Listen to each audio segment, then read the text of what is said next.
Así comenzamos la celebración por los cumpleaños de mi mamá y de mi hermano. Por acá vamos a estar haciendo algo muy bonito hoy, una fogata. Entonces pues acompáñenme en este video, bienvenidos. Para los que no me conocen, me llamo Milena y los invito a suscribirse a mi canal. Por acá están las cositas que tenemos para la noche de fogata que vamos a hacer por los cumpleaños. Así comienza nuestra celebración. Por acá tenemos estos masmelitos que van a ser para utilizarlos en la fogata.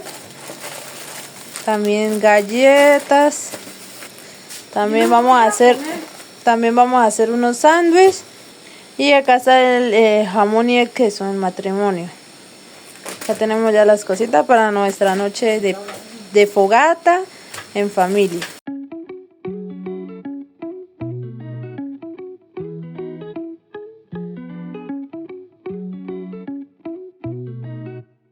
Dos lindas cocineras y acá las ayudantes de cocina, Anthony y Rafita. Sí, qué lindo. chef. De chef, son unos chefs.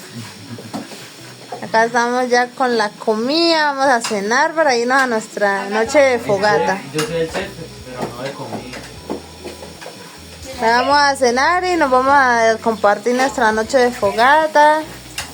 Así que sigan viendo, sigan conectados con nosotros acá. Ojalá que te haciendo en vivo, ¿no? ¿Dan vivo, eh? Sí, claro. Claro. Ay, sí, claro.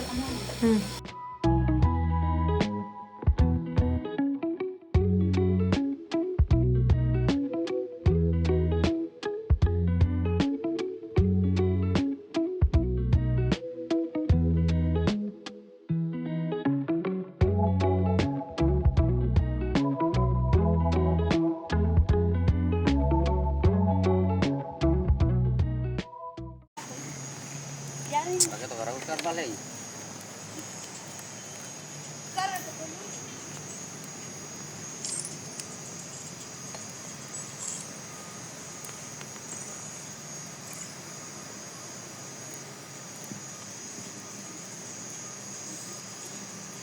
Mami, mete una bollita.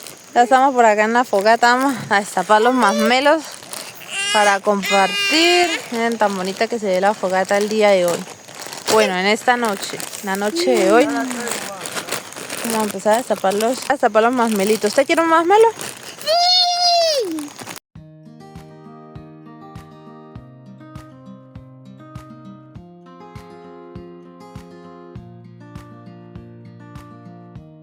Dora, la Dora.